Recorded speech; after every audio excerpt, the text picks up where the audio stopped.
Bismillah,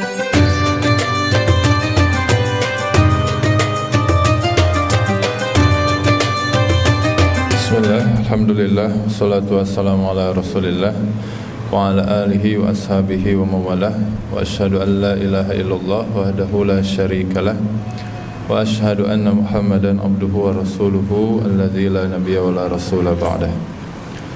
Hadirin ikhwati iman rahimakumullah, kita bersyukur kepada Allah Azza wa Jalla atas nikmat yang Allah karuniakan kepada kita. Kita mampu untuk melangkahkan kaki kita ke tempat yang mulia ini untuk melaksanakan salat Isya, dilanjutkan dengan salat tarawih berjamaah. Semoga ibadah yang kita kerjakan mendapat ridha dari Allah Subhanahu wa taala. Judul kultumnya setan dibelenggu tetapi maksiat masih ada. Ini diambil daripada hadis riwayat Bukhari Muslim atau muttafaqun alaih. Biasanya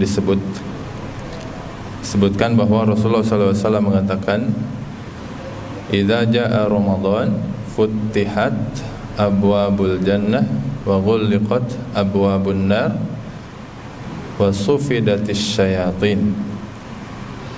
Jika datang bulan Ramadan, maka dibukakan pintu surga, ditutup pintu-pintu neraka, dan setan-setan dibelenggu. Di hadis yang lain, wasul silatis syayatin, dan setan itu diikat. Kemudian timbul pertanyaan,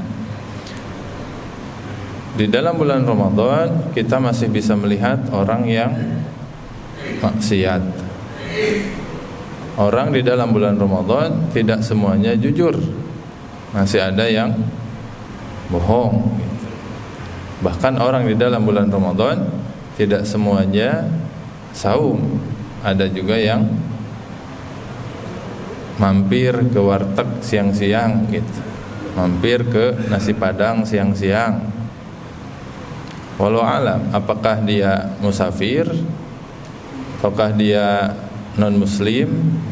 Tapi kalau muslim, berakal, sehat, balik, tidak sedang safar, kalau perempuan tidak haid, tidak nifas, dan dia terkena taklif kewajiban saum, berarti dia telah bermaksiat kalau sengaja membatalkan saum di siang hari bulan Ramadan. Ada juga orang yang korupsi, orang yang maling, yang nyuri, masih ada gitu. Maka kenapa setan dibelenggu? Kita kan gak mungkin ya meragukan sabdanya Nabi gitu. Masa iya mau disalahkan jika Nabi salah, iya mah buktinya masih banyak yang maksiat. Bukan Nabi SAW yang salah, tetapi para ulama menjelaskan kenapa setan dibelenggu tapi masih banyak kemaksiatan, masih banyak orang yang melanggar syariat. Melanggar syariat itu kan bisa meninggalkan kewajiban gitu ya, atau mengerjakan yang diharamkan gitu.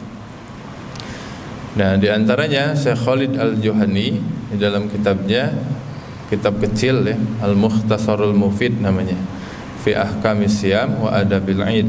Beliau mengatakan, para ulama menjelaskan bahwasanya maksud setan dibelenggu itu setidaknya ada beberapa. Yang pertama, yang dibelenggu itu adalah maradatus syayatin, setan-setan yang memiliki pasukan. Jadi setan itu berbagai macam pangkatnya gitu. Ada yang pangkatnya rendah sampai pangkat kopral jenderal gitu. Nah, yang dibelenggu itu yang mana? Bukan semua, tapi maradatus syayatin. Karena di hadis yang lain Nabi mengatakan seperti itu, maradatus syayatin. Nah, maka setan yang pangkatnya jenderal diikat, tapi setan yang ecek-ecek masih bebas berkeliaran gitu. Nah, ini jadi ibrah untuk kita. Ibrahnya apa? Kalau kita masih maksiat di dalam bulan Ramadan, maka mungkin termasuk golongan orang-orang yang imannya itu lemah, karena masih tergoda oleh setan yang ecek-ecek itu. Untuk ngegoda kita itu tidak harus oleh setan yang berpangkat tinggi gitu. Setan yang rek budak kamari ieu oge bisa ngagoda gitu. Berarti kan imannya yang perlu diperbaiki, diperkuat gitu. Nah, itu yang pertama.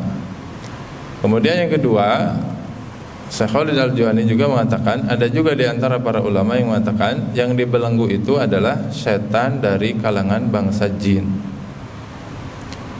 Karena setan itu kan merupakan sifat ya. Setan itu sifat ya.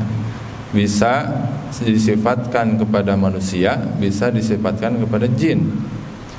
Jadi kalau ada yang maksiat dalam bulan Ramadan, sementara setan bangsa jin diikat, ya berarti itu jangan-jangan setan dari bangsa manusia gitu, yang dikhawatirkannya gitu. Dan yang terakhir, ini yang paling jadi renungan untuk kita.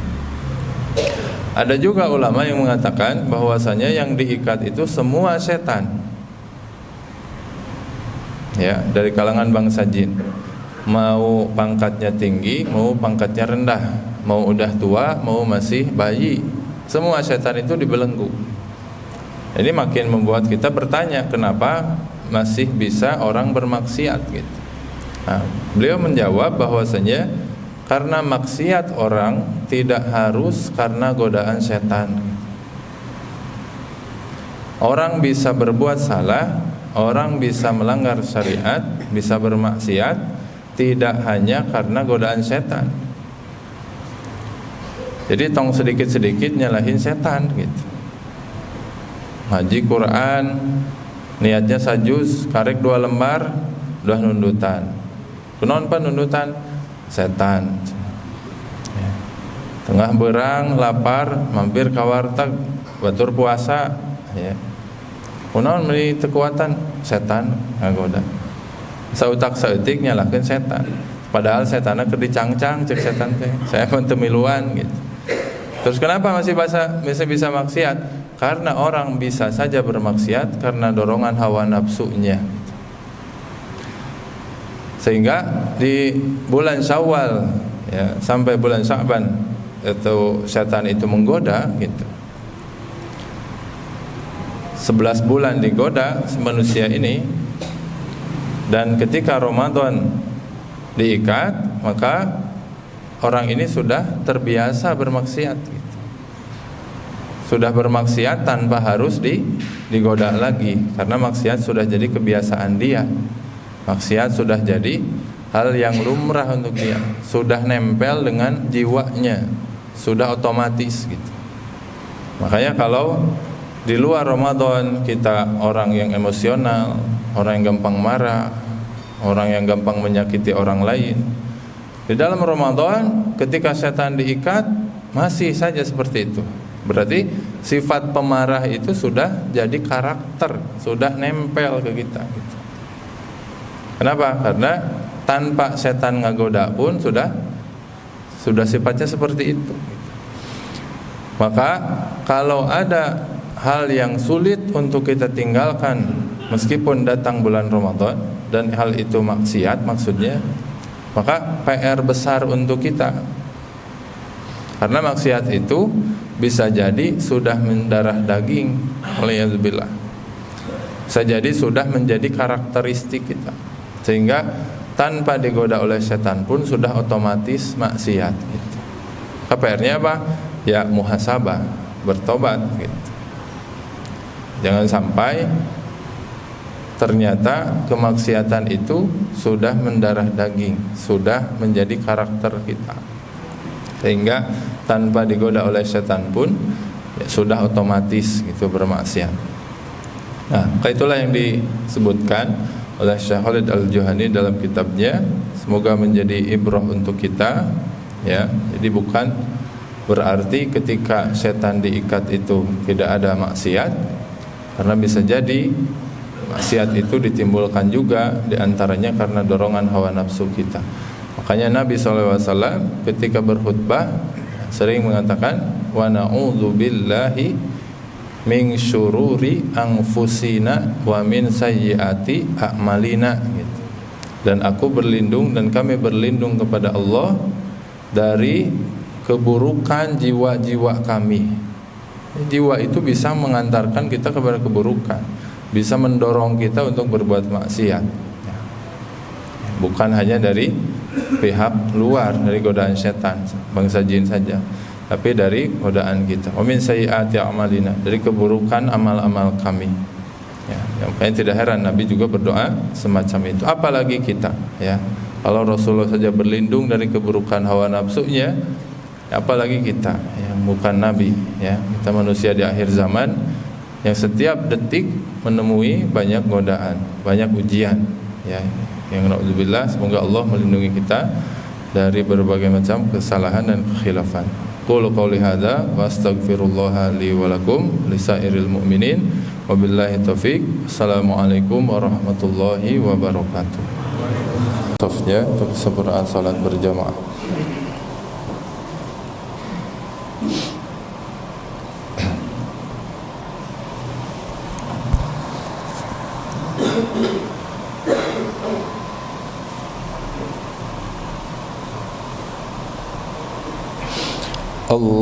Allahu Akbar.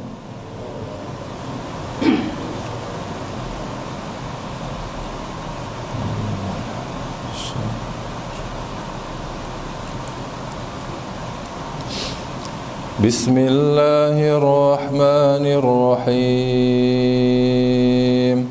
Alhamdulillahi rabbil alamin.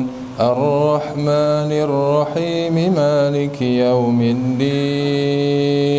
Iyyaka na'budu wa iyyaka nasta'in.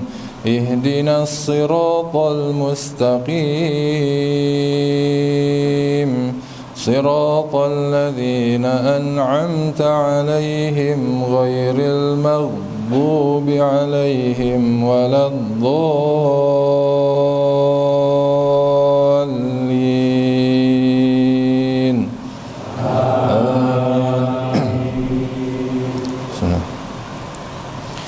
Ya ayyuhan nasu u'budu rabbakumul ladzi khalaqakum walladzina min qablikum la'allakum tattaqun. الذي جعل لكم الأرض فراشا والسماء بناء وأنزل من السماء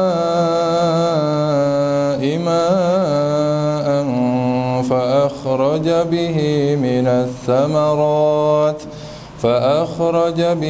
من الثمرات رزقا لكم فلا تجعلوا لله أندادا وأنتم تعلمون. الله أكبر.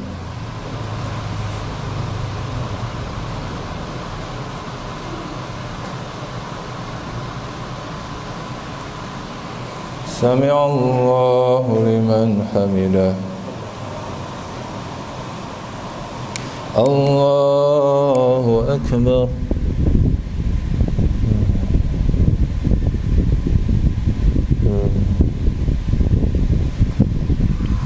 الله أكبر.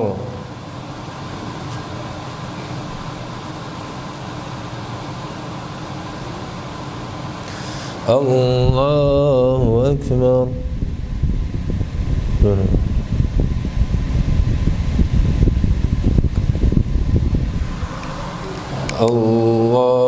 الله أكبر. بسم الله الرحمن الرحيم. الحمد لله رب العالمين. الرحمن الرحيم مالك يوم الدين. إياك نعبد وإياك نستعين. اهدنا الصراط المستقيم. صراط الذين أنعمت عليهم غير المغضوب عليهم ولا الضالين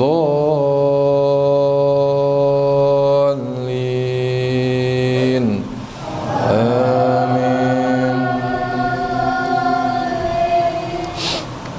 وإن كنتم في ريب مما نزلنا على عبدنا فأتوا بسورة من مثله وادعوا شهداءكم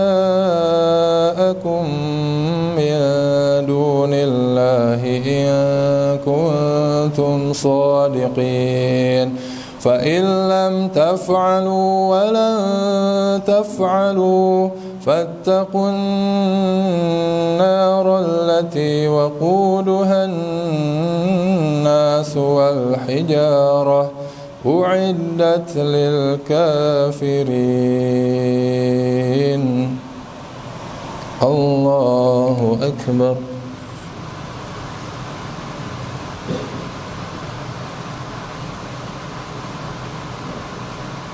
سمع الله لمن حمده.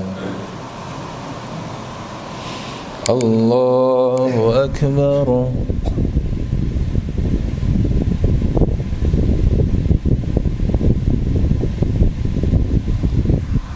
الله أكبر.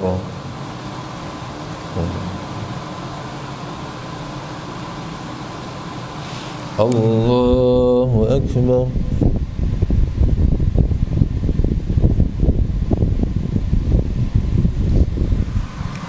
الله أكبر.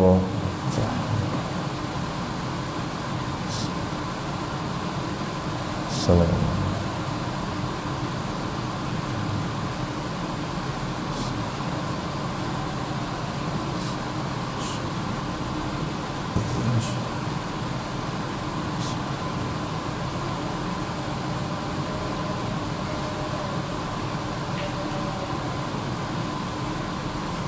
السلام عليكم ورحمة الله.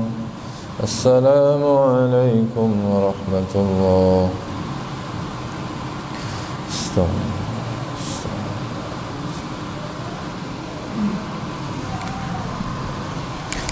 صلاة الجامعة رحمكم الله.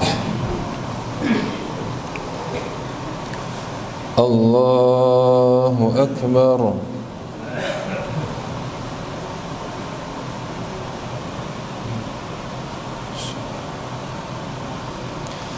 بسم الله الرحمن الرحيم. الحمد لله رب العالمين الرحمن الرحيم مالك يوم الدين إياك نعبد وإياك نستعين اهدنا الصراط المستقيم صراط الذين أنعمت عليهم غير المغضوب عليهم ولا الضالين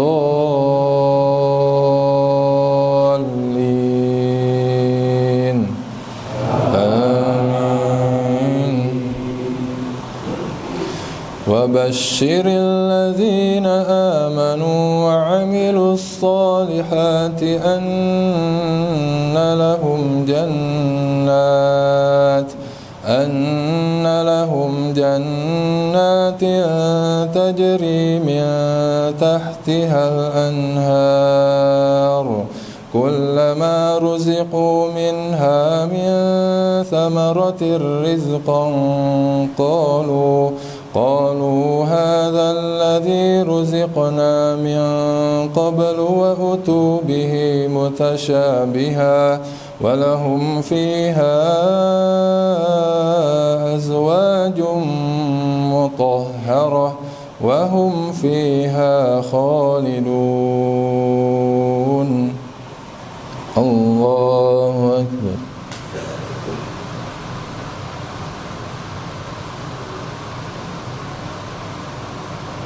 سمع الله لمن حمده. Allahu Akbar.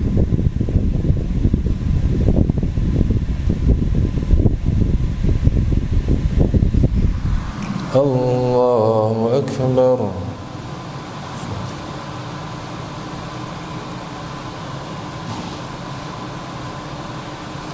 Allahu Akbar.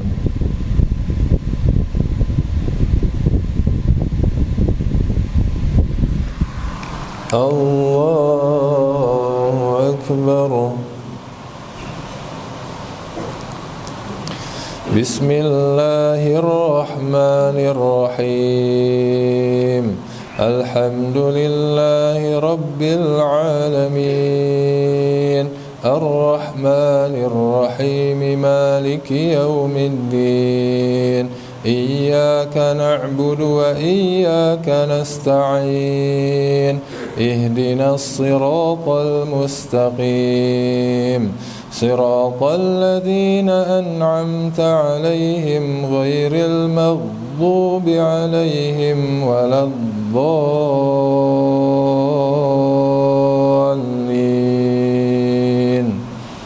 آمين. إن الله لا يستحيي أن يضرب مثلا ما بعوضة فما فوقها فأما الذين آمنوا فيعلمون أنه الحق من ربهم وأما الذين كفروا فيقولون ماذا أراد الله بهذا مثلا يضل به كثيرا ويهدي به كثيرا وما يضل به إلا الفاسقين. الله أكبر.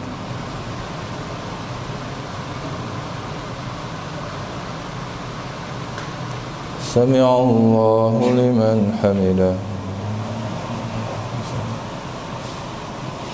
الله أكبر.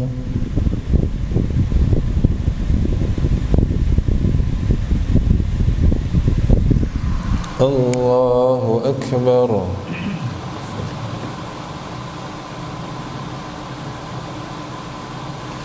الله أكبر.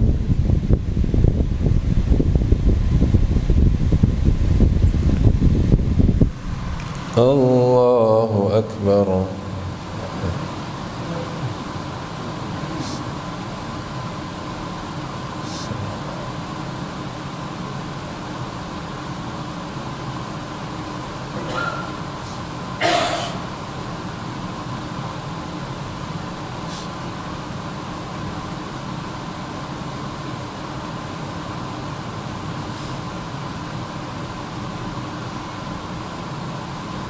السلام عليكم ورحمة الله.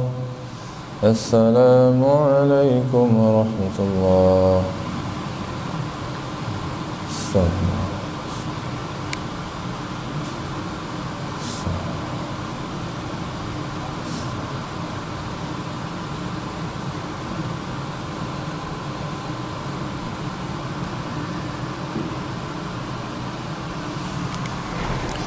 Salatul jami'atu asabakumullah.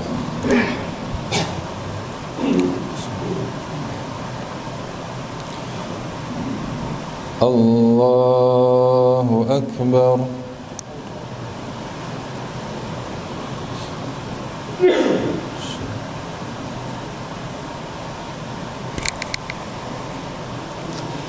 Bismillahirrahmanirrahim. Alhamdulillahi Rabbil Alamin. Ar-Rahmanir-Rahim. Maliki yawmiddin. Iyyaka na'budu wa iyyaka nasta'in. Ihdinas siratal mustaqim. صراط الذين أنعمت عليهم غير المغضوب عليهم ولا الضالين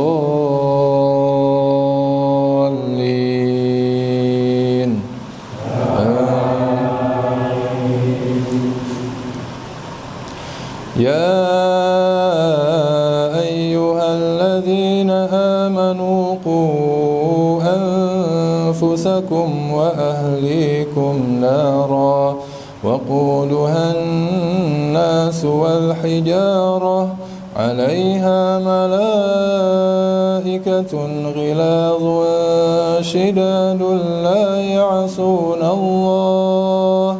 لا يعصون الله ما أمرهم ويفعلون ما يؤمرون يا أيها الذين كفروا لا تعتذروا اليوم إنما تجزون ما كنتم تعملون.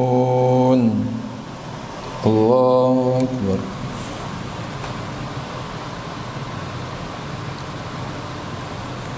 سمع الله لمن حمده. الله أكبر.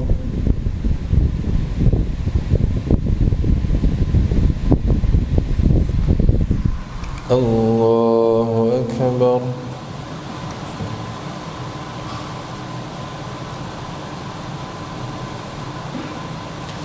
الله أكبر.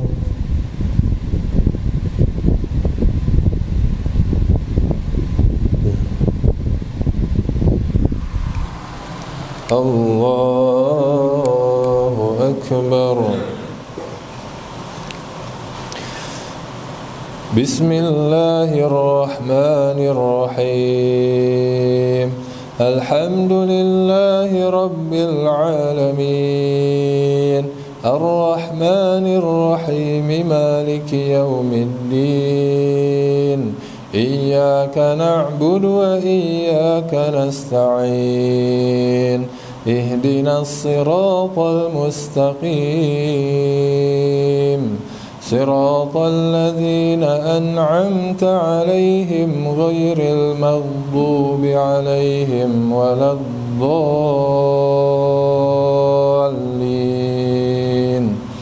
آمين.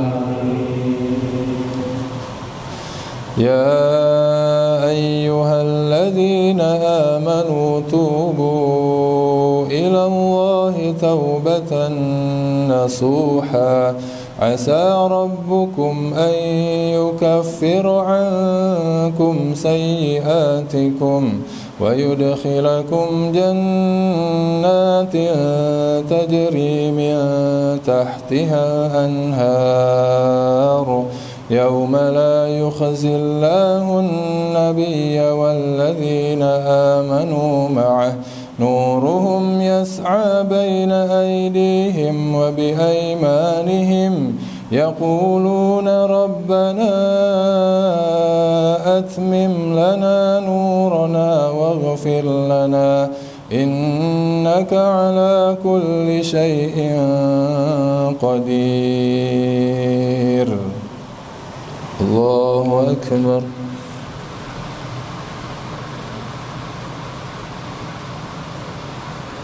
سمع الله لمن حمده.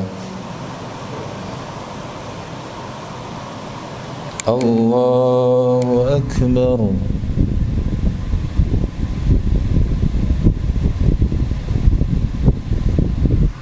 الله أكبر.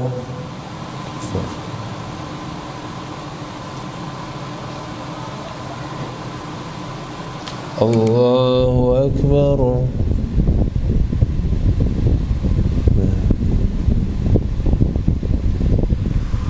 الله أكبر.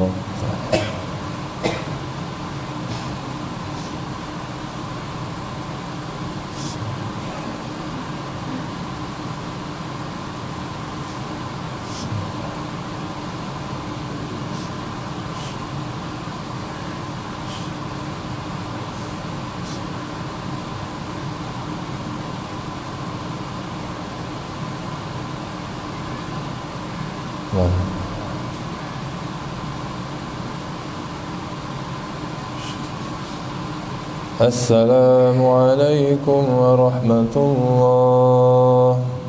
السلام عليكم.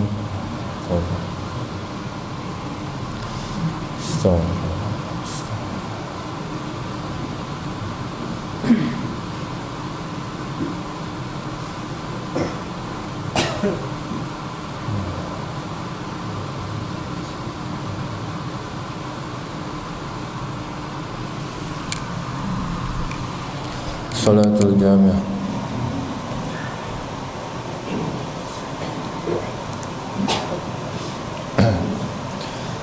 Allahu Akbar.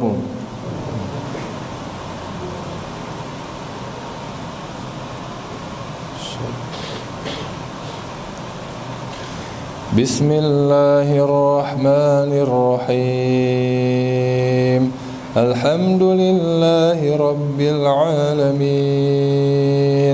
Ar-Rahmanir-Rahim. Maliki yawmiddin. Iyyaka na'budu wa iyyaka nasta'in. Ihdinas siratal mustaqim. Siratal ladzina an'amta 'alaihim ghairil maghdubi 'alaihim waladdallin.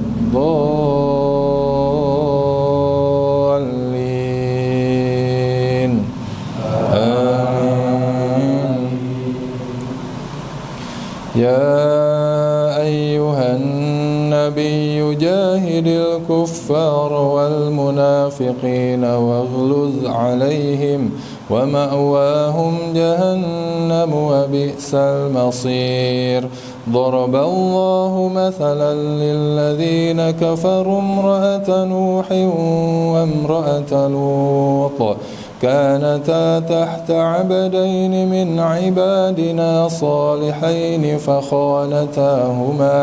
فخانتاهما فلم يغنيا عنهما من الله شيئا وقيل ادخلا النار مع الداخلين. الله أكبر.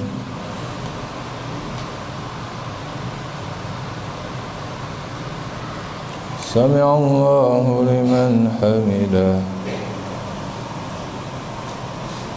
الله أكبر.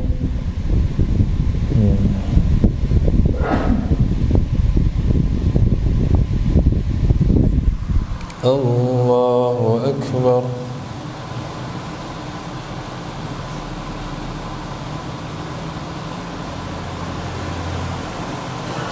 الله أكبر.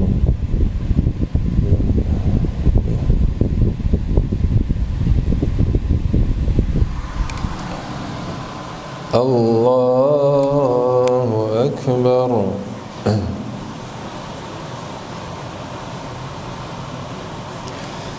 بسم الله الرحمن الرحيم.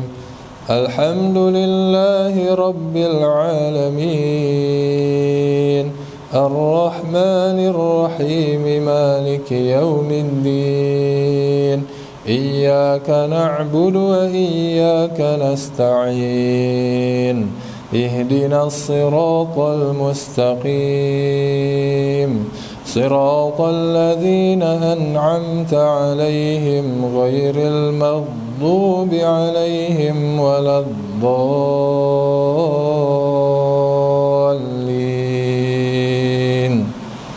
آمين.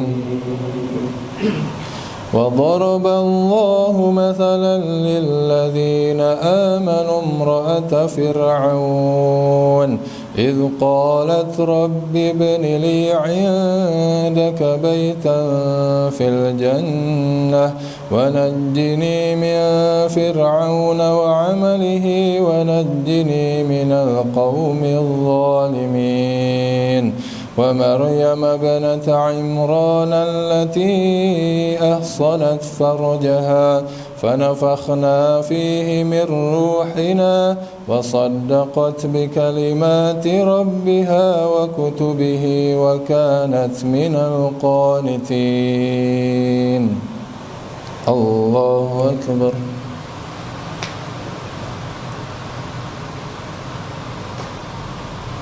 سمع الله لمن حمده. Allahu Akbar.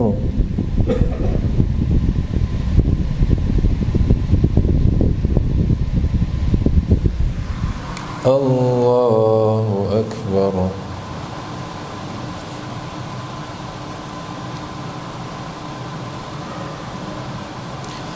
Allahu Akbar.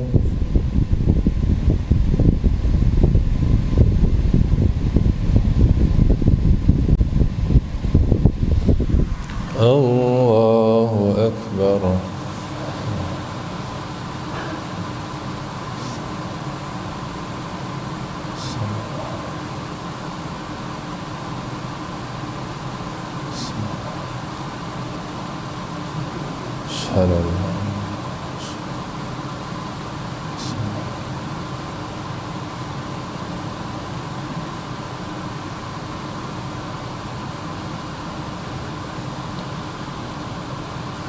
Assalamu alaikum warahmatullah. Assalamu alaikum.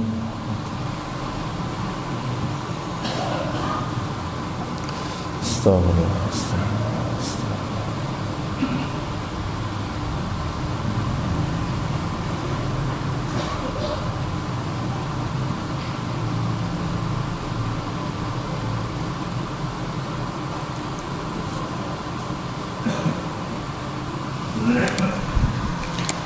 Bismillah, kita salat witir insyaallah.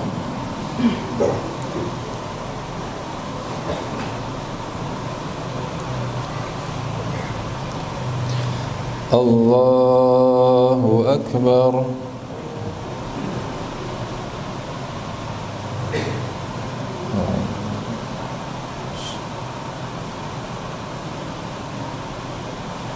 Bismillahirrahmanirrahim.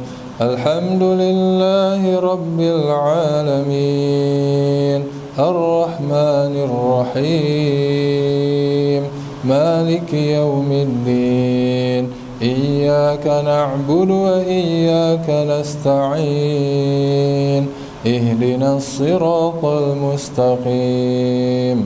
Siratal ladzina an'amta 'alaihim ghairil maghdubi 'alaihim waladdallin.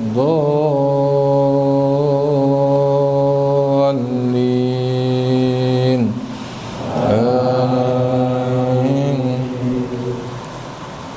Bismillahirrahmanirrahim. Idza jaa nasrullahi wal fath wa ra'aitan nasa yadkhuluna fi dinillahi afwaja fasabbih bihamdi rabbika wastaghfir innahu kana tawwaba. Allahu Akbar.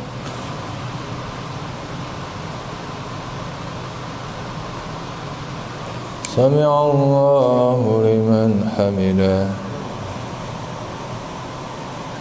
Allahu Akbar.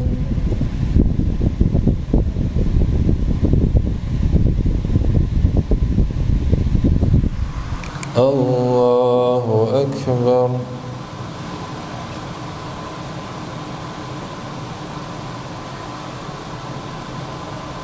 Allahu Akbar.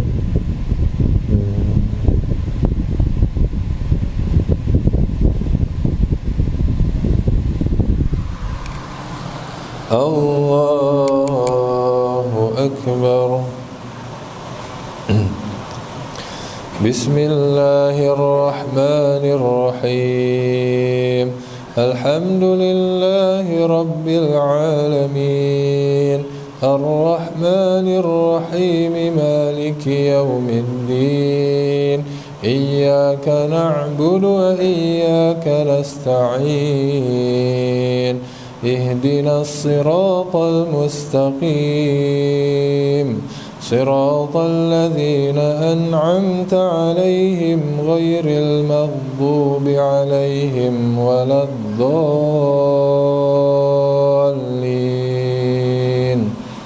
Amin. Bismillah. الرحمن الرحيم تبت يدا أبي لهب وتب ما أغنى عنه ماله وما كسب سيصلى نارا ذات لهب وامرأته حمالة الحطب في جيدها حبل من مسد الله أكبر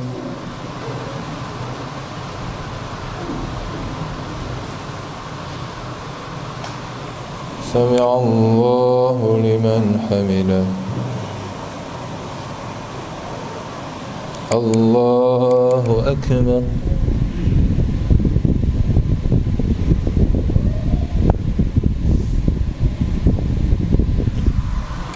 الله أكبر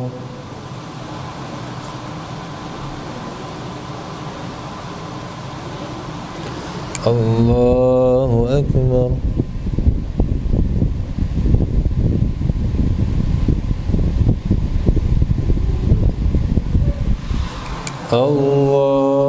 الله أكبر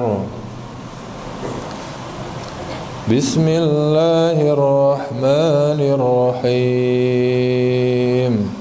الحمد لله رب العالمين الرحمن الرحيم مالك يوم الدين إياك نعبد وإياك نستعين اهدنا الصراط المستقيم صراط الذين أنعمت عليهم غير المغضوب عليهم ولا الضالين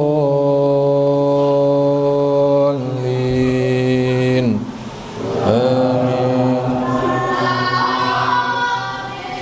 بسم الله الرحمن الرحيم قل هو الله أحد الله الصمد لم يلد ولم يولد ولم يكن له كفوا أحد الله أكبر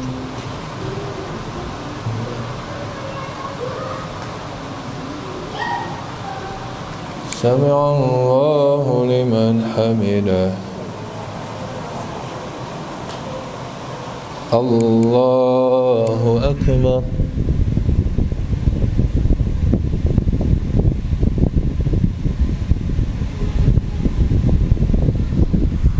الله أكبر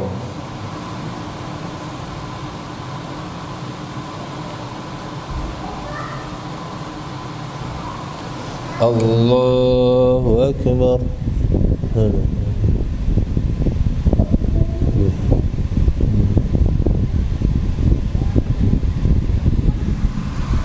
الله أكبر صلاة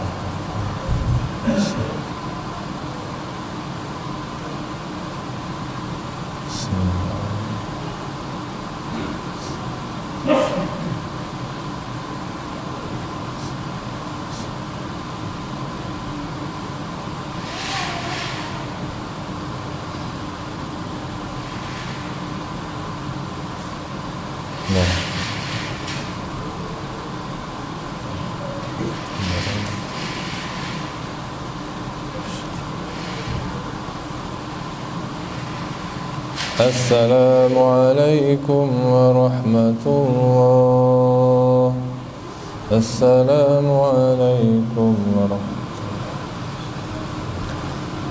الله سبحان الله سبحان الله سبحان الله والملائكة والروح